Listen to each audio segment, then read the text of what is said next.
Tenemos este cuenco en material cerámico rojo, su datación entre el 26 al 125 de la época de Roma de Claudio I. Por sus características, el lugar de producción debe ser de los billares. Es un cuenco mediano pequeño, pared interna en cuarto de círculo, alargado, sin ranura interna o externa en la parte superior.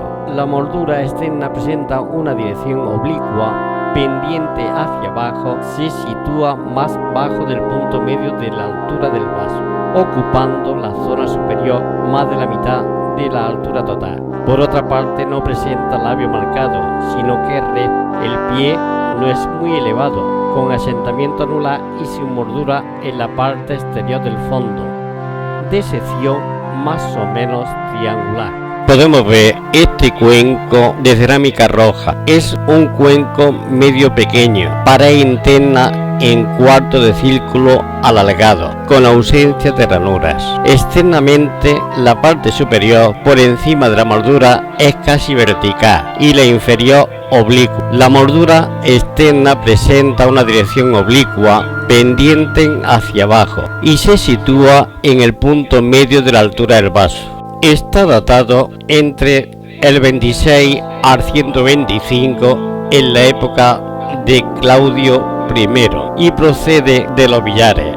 Cuenco en cerámica naranja, es mediano tirando pequeño, pared interna en cuarto del círculo alargado, fina, ausencia de ranura interna o externa en la parte superior. La parte superior por encima de la moldura casi vertical y la inferior oblicua. La moldura externa presenta una dirección pendiente hacia abajo y se sitúa en el punto medio de la altura del vaso. No presenta labio marcado, sino que es recto. El pie no es muy elevado, de sección triangular, asentamiento anular y sin moldura en la parte exterior del fondo. El barniz es de la gama rojo inglés, no muy brillante, adherente y no se conserva muy homogéneo. Estatuilla o esboto femenino de terracota blanco con técnica de molde, pasta con concreciones rojizas. Se conserva solo la parte de la cabeza con el tocado y la cara hasta el arranque del cuello. El tocado está incompleto, parece que debía de tener otro adorno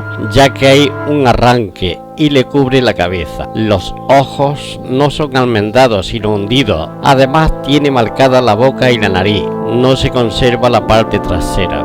Aquí tenemos otra estatuilla o esboto femenino también en terracota, esta roja, con técnica de molde. Solo se tiene la cara y el cuello bien marcado. Se observan los rasgos de la cara, ojos almendados con la línea superior bien marcada y descendente, que moldea también las cejas, nariz marcada que sale de la ceja y boca pequeña, con labios poco marcados. Se conserva solo este frente y carece de la parte trasera. La siguiente que vemos es también otro esboto femenino, también en terracota roja. La técnica de molde de engobe, tono rosáceo rojizo. Se conserva solo la parte de la cabeza con el tocado y la cara hasta el arranque del cuello. El tocado en la cabeza elevado y recogido en la nuca. Los rasgos de la cara poco visibles porque está muy erosionada. Continuamos con los esbotos femeninos. Este también en terracota rojo con técnica de molde. Se conserva solo la parte de la cabeza con el tocado y la cara hasta el cuello. El tocado está muy elaborado, alto con rizo y marcando la oreja izquierda. Los rasgos de la cara están muy erosionados, destacando los ojos hundidos. No tiene parte trasera.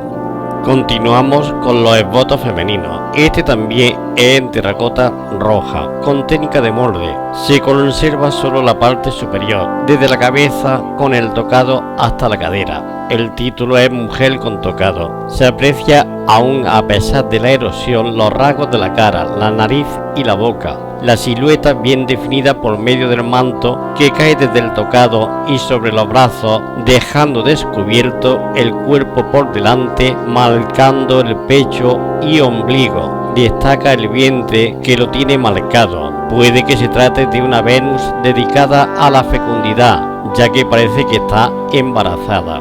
Continuamos en el yacimiento de Castellar para ver los metales que se han encontrado en este yacimiento. Se trata de agujas fabricadas en bronce con técnica de forjado, fabricadas en la época de la Roma general. Los romanos dominaron a España, que es como se llamaba la península ibérica, hasta el siglo V, en la que entraron los visigodos.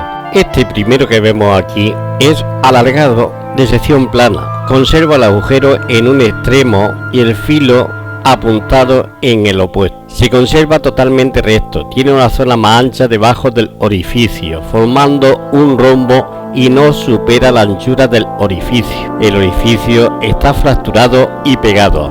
Aquí de nuevo tenemos otra aguja larga definida por un elemento punzante de sección circular. Conserva el ojo en un extremo y el filo muy apuntado en el extremo opuesto. Se conserva casi totalmente recta. En la zona mesial presenta un pequeño zigzag. Aquí podemos ver una aguja larga definida por ser un elemento punzante de sección circular con extremo apuntado y conserva casi la mitad del ojo de la aguja. No se conserva recta y el extremo punzante está casi partido. Continuamos con esta aguja larga, también definida por un elemento punzante de sección circular, que no conserva el ojo de la aguja en su totalidad, sino al inicio del ojo. No está totalmente recta, sino que en la zona superior es un zigzag y el extremo punzante está casi partido. Otra aguja de elemento largo y recto, de sección laminada con un extremo afilado y el opuesto plano sin existir huellas de ojo de aguja. Continuamos y aquí tenemos otra aguja afilada de sección laminada de grosor muy fino. Conserva el extremo afilado y el opuesto plano. Esta es un elemento mediano y recto, de sección plana. Conserva un extremo afilado y el opuesto plano. Esta aguja mediana, definida por un vástago de sección circular, no conserva en un extremo el ojo de la aguja en su totalidad, sino que está fracturado y el extremo opuesto no está muy afilado. Ya hemos dejado la aguja y pasamos a ver los instrumentos médicos. También son de Castellar. Este que tenemos es un elemento punzante de sección circular, conserva un extremo muy afilado y el opuesto está plano. Ahora tenemos aquí un vástago de sección circular, carece de ojo de aguja y se compone de dos extremos que no se conservan muy bien y no están punzantes. Uno de ellos está más afilado que el otro, no está completamente recto, sino que presenta una forma sinuosa. Seguimos viendo el instrumental médico y tenemos este vástago laminado de sección plana, definido por un extremo superior que representa un estrangulamiento y el opuesto es punzante y afilado. Ahora podemos ver este vástago de sección circular con sus dos extremos bien definidos, uno aplanado en forma de espátula pero afilado en uno de los extremos y el opuesto punzante pero no totalmente afilado, se conserva totalmente recto. Terminamos con los metales de Castellar y por último aquí podemos ver un alfiler de bronce con técnica forjado, pertenece a la cultura de Roma general para su uso de tocador, procede de Castellar, es un vástago de sección circular con los dos extremos bien diferenciados. Uno se caracteriza por el remate decorativo que se ensancha formando una especie de piña con puntitos incisos y el opuesto es poco punzante o al menos no se conserva afilado.